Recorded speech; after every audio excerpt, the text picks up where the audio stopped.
Skips, we were going to go, What is it about this year, 2020? What are you excited about the most?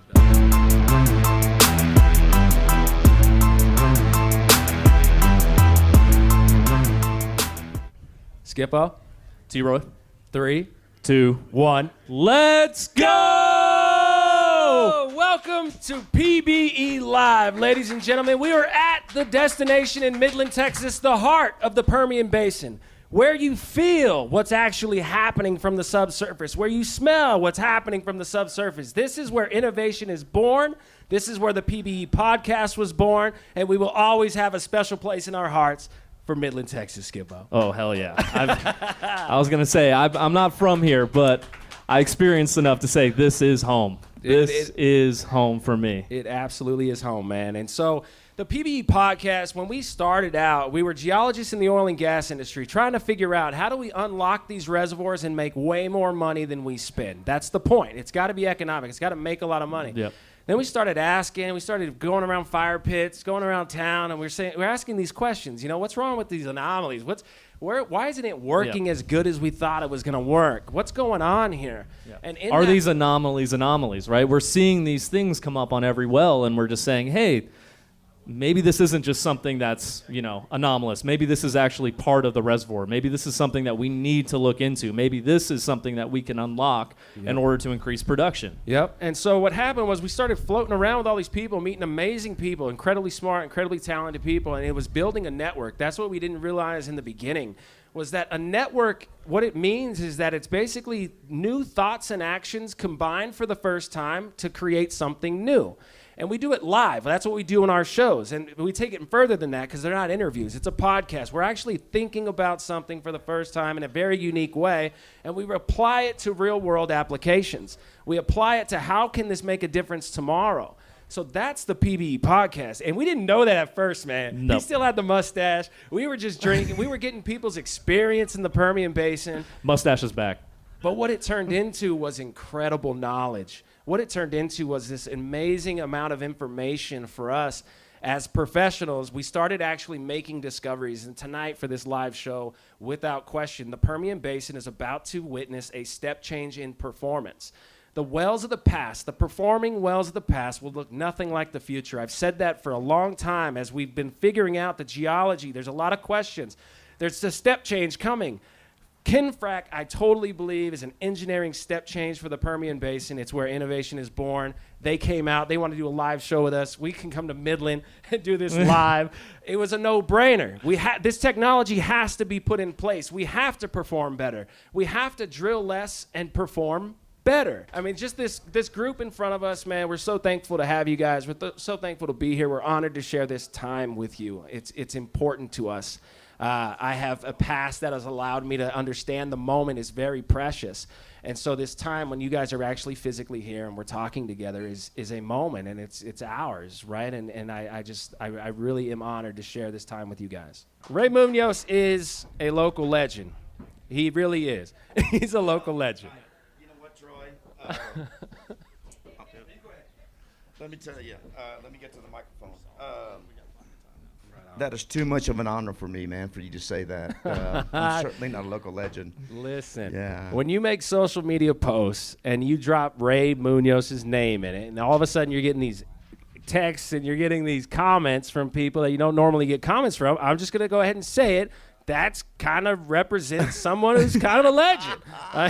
That's just how I feel about it. That's what happened. Hey, man. You stepped up, Cimarron Energy. Please tell us a little bit about Cimarron Energy. Let's get started, Ray. What do you think? First and foremost, brother, it is amazing to, as we discussed last night, it is our job, as I look out in the audience, it truly is our job, guys, to educate those outside of the industry. So the man that's sitting next to me right over here, Floyd Trujillo from Denver, is here to present a unique way of honoring those outside of the industry as far as educating those outside of the oil and gas industry. Let me tell you guys, I am honored to have him here, but I'm going to move away from that and just, next 5-10 minutes speak of whom I'm with, and the honor of being with this company. So, again, everyone, my name is Ray Munoz. I was born here in 1960. Through many iterations of different businesses, et cetera, I was given the honor in 2006 to go to work for a company called High Bond Engineering, vapor recovery, booster compression, et cetera. 1952 was their inception. And through all these iterations to date, there have been many acquisitions, many buyouts, many sellouts. So now I currently work, and I'm honored to say that I'm working for a company called Cimarron. Guys, ladies and gentlemen, I'm telling you, man, it's through the downtime,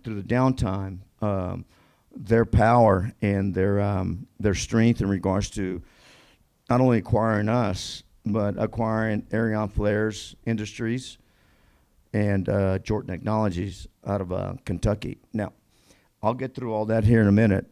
So what I want to say is this.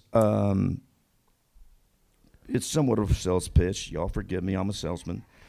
But a natural one. He's a natural. Hey, He's a natural. hey. It's also an educational aspect in regards to what I do.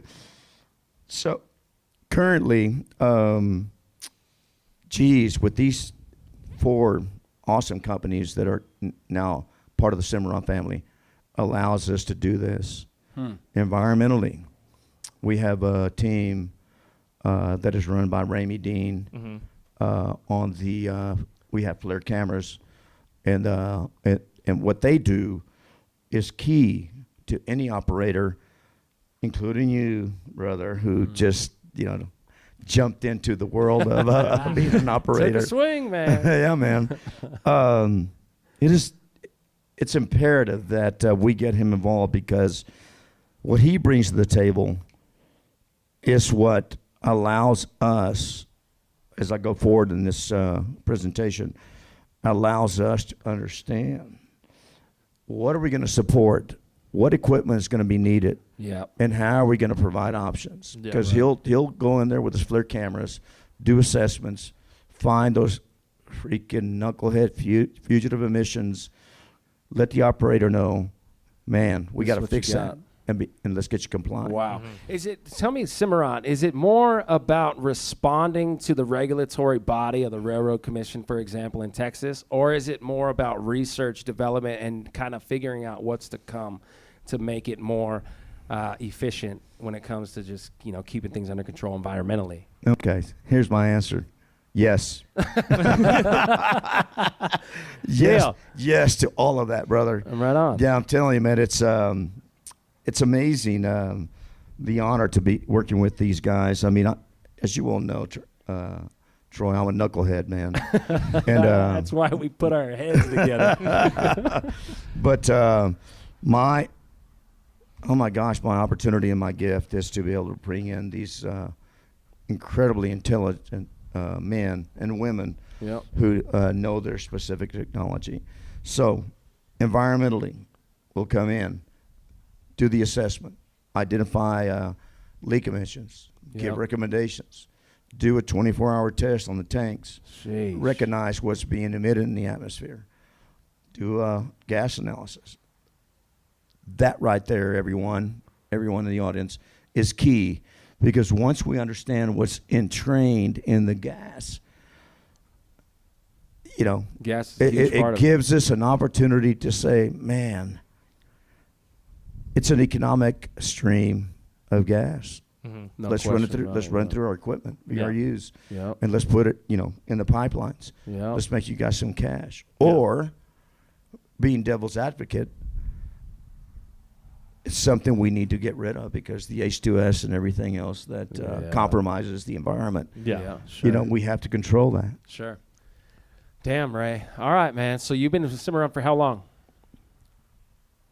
Well, I've been with High Bond since 2006, but Cimarron picked us up 2019. Right before the pandemic. June, yes. Right on.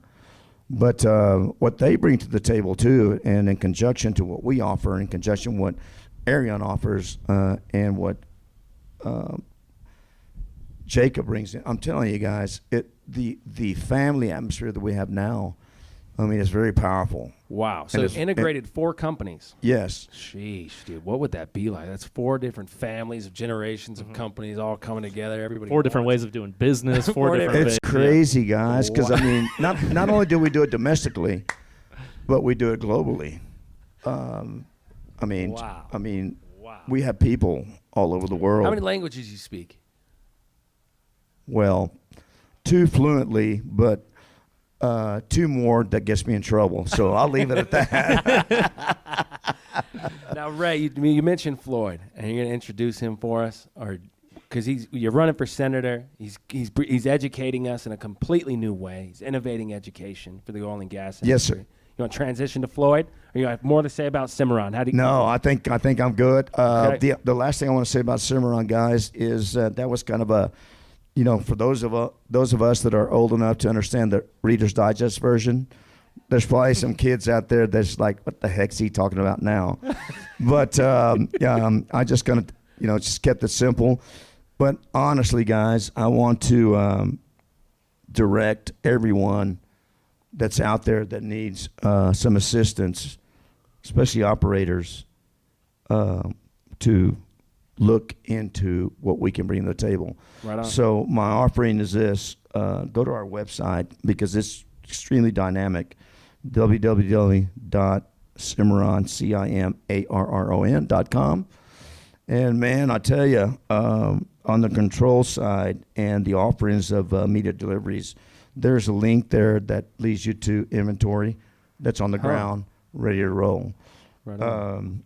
On the other hand, reach out to me through email, Munoz, M-U-N-O-Z, at Cimarron.com. Right on. And then, my number is 432-553-5005. Now, That's risky. That's risky. Let me tell you guys something. If I'm given the opportunity to, be what I'm really good at, a salesman, I'm throwing it all in, man. Okay, so Troy, if I may take the opportunity real quick to introduce this gentleman next to me. Yep. This is kind of unique, everyone. I called a friend of mine, Tim Brower, out of Denver, and told him what I was doing, and I said, "Is there anything you can bring to the table in regards to something that we can educate the public?" And he said, "Yes, Floyd Trujillo." Now, Floyd, ex-Marine, former ex-Marine, the former, not. Yeah, there you go. Yep. Yeah. So anyway, I'm gonna flip the platform to him. Yep. But man, I cannot wait for you guys to hear how the angle that he is bringing in, guys. As I mentioned, the educational tools for the general public. Yep. And then, Mr. Trujillo, the platform is yours, sir. Thank you. As for U.S. Senate, I ran for it back in 2014. They're pushing me to run again, so I'm not running right now. But I just want to put that out there so there's no rumors. Gotcha. Okay. I just want to make sure. The timing is interesting because Colorado is very. It feels uncomfortable as an oil and gas operator in Colorado. Yeah. There's a lot of negativity. And in this battle of producers and what are they doing with new wells? How are we going to keep the industry going in Colorado? There's, from what I read, right? I'm not in it, but from what I can tell, it seems to be a big battle. And at the same time, something like this is growing out of Colorado. It's very intriguing. Please. Well, the thing about Colorado is that it's been like that for a while, but it hasn't been as bad as it is today. There's only one statewide seat held by. Anybody that's pro oil and gas, and that's Haida Gadol. That's Shia Region. I don't think your mic's working. I'm sorry. A-Train, is his mic working? Here you go. Yeah. Here, let's switch. Okay. Switch it. It's on? Is that good? There, Oh, there it is. Yeah. So I got to kiss it. I got to kiss it. Okay. Start singing here pretty soon. Anyway, so what's happened in Colorado is that there's only one seat that's held by a pro oil and gas, a statewide seat, and that's just one. U.S. Senate seats, House, the Senate, the governorship, it's all anti-oil and gas. As the governor, you can actually assign the folks to the Oil and Gas Commission, and they're all anti-oil and gas people in the commission. So it hasn't been this bad. And I've been in the industry for 40 years. got it back in 1977 as a mail clerk. And it's a lot of fun. It's a great industry. It provided a lot for my family, myself. But the problem right now is that I think it's time for a good fight in Colorado. Let's go. You know, it's the problem that I have is that it seems that we need more fighting. We need more. We have to stop being accommodating to everybody. That's what's happening in Colorado, in my opinion, anyway. Yeah. So what I did was a few years back, I went out there and decided to try to get involved and help the industry and start a little nonprofit called Hispanic Energy Alliance. Okay. We tried, and the reason behind it is because you have a large Hispanic population base that's not voting, they're not engaged. You have some counties that are like 40% Hispanic, and they're not engaged. You get those folks behind you, and you can do this. The problem is trying to raise funds in an atmosphere where the oil and gas industry spent $40 million to try to defeat Prop 112, 181 came through, is devastating to the industry because you put all this money into it and you still lose. So at that point, What was the implications of Prop 112? Prop 112 was setback rules for I think it was 2,500 foot setback rules for drilling and any kind of structure. Okay. So and it was devastating for the industry, but they're still chumming along. But at that point, it's hard to raise funds in that kind of atmosphere. So what I said is, you know what, I'm going to go to Plan B, which is to write a children's book. And this book's been out there. I suppose the concept came about 10 years ago, and the first iteration that I put down was probably in August of 2019. Wow. And March of 2020 is when I'm full bore with my publisher, which is Tim Brower with Accelerated Chemicals. Wow, cool. And started doing that on a full-time basis, and we're now done with the book, ready to go to print. So the book is called Fossil Fuels in the Classroom. And what it does is it goes through there using my little dog Dexter, and we go to the classroom, identify items A through Z that start with A and what's in the classroom made from fossil fuels. And of course we know that everything is made from fossil fuels, period. That's right. So you have that, plus you also have Dexter and his little scenarios, his little adventures, whether it's something at home or kayaking or what have you. So it's a fun book. Yeah. It's not confrontational. Well, I like the fact of the idea of the book to me is something that I feel has been lost through just growing up. Right. The innocence gets beaten out of us by the real world, and that's a problem. I feel like we need to fight for our innocence in what we do. We don't know everything. We can't plan everything. You know, when mistakes happen, you know, it's children, it happens, and then all of a sudden it gets beat out and they can't make mistakes anymore. It's beaten out of us, this innocence. So the perspective from the innocence of a child, understanding the oil and gas industry, I think it might be the only way to actually start fighting what is happening, where we're at and where we think we need to go with this big split in hydrocarbon support and people against hydrocarbons. Well, and I think a real big thing is, how, oil and gas is portrayed. It's either like this is the worst case scenario, but people don't talk about, hey, these are the jobs that it provides. These are the tax dollars it provides. This is how many these cities were built on oil and gas. And it's something that has been taken out of the, out of the general public eye, quote unquote. If you take a look at the kids, I mean, you take a look at the cartoon Cars 2. That's an anti-oil and gas movie. If you ever see that cartoon. Cars 2 is anti-oil and gas. Anti-oil and gas. Whoa. And I had no idea until I saw it. I was like, and that's what's happening in our schools today. So this is a counter to that. When we talk about you're talking about taxes and jobs. Yeah. The problem that we have in the industry, that I believe, all we talk about is energy, taxes, and jobs. That's it. Yeah. Okay. We're more than that. We're everything around us. I'll tell folks, I'll say, you know what? Oil and gas, if I have two tables, over here I have oil and gas. I could list all the things that are provided by the oil and gas industry. Hundreds and thousands of things, okay? On the other side, the anti-oil and gas guys, the anti-frackers, the anti-oil and gas folks. Yeah. What do they provide? What do they sell you? Send me your list. One thing. It's called a bucket of fear. Wow. All they do is sell you fear to raise money from you. Wow. And once you can point that and say, what do you give to the community? What do you give to society? Wow. All they do is sell fear to get money out of your pocket. Whoa. That's it. Whoa.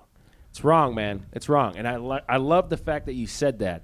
I really do. I really do. Because the idea of hydrocarbons being the foundation of energy, it's it. That is the foundation we have for energy. That's how we're going to progress. How are we stripping what is logically here away. And I feel like at the same time you're talking to kids that aren't stupid. I taught fifth grade science one time a year in Midland for every year, and I taught them earth science. I tell them about the earth. God bless you. And I was amazed by their questions, man. These fifth graders are freaking smart. They're like trapping me in questions. I'm like, what do you mean? Anyway, I can get into the story about that. But where I'm going with this, these kids know what is kind of real, and they know what's bullshit. The kids know, and we can't beat that out of them. It's wrong. The kids know, and we need to accept that. We need to know, all right, I am kind of bullshitting you here. You know what I mean? It needs to happen. It needs to happen. The kids, man, I love the whole aspect and your approach to this. I do. Mm-hmm. Yeah, looking at this foundationally as far as, hey, look, everything around you is from this industry. And hey, they know that, right? They're yeah. like, wait a minute, what? It's bad? Everything seems to be made out of it. It seems to be, like, kids know this. And Well, I'll give you another example. Here a few weeks ago, I think it was Ted Cruz was talking about Pennsylvania.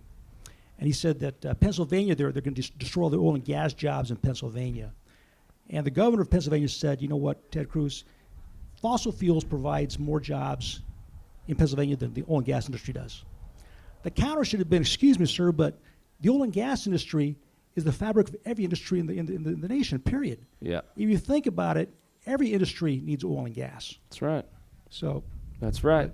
Wow. How do we find your book? How do we stay in touch with you? What's the most efficient way that we can follow what you're doing? right now we're getting the webpage up. It's called dextersadventures.com. Right on. Okay, that's my little dog Dexter. okay? Dexter. Dexter's Adventures. Okay, also Nice. through Tim Brower, he's my publisher. So Okay. through Fast Turtle Publishing. You've met Tim. And like I said, we should have this thing up and running in the next couple of weeks. Right on. We have a lot of interest from folks in the industry over in Denver, so we're Good. hoping to get this thing teed up Good. and get out there. What I plan to do is actually, once this thing gets rolling, is hit the road and go out there and start pitching this, because to have this in every school out there, in every library, is what I want to do. Yep. So Yep. Right on. We're in full support. We Thank will you, sir. support you guys. Appreciate it. Thank you, Ray. Thank you, Floyd. Yeah. thank you, sir. Appreciate Right it. It's been a pleasure.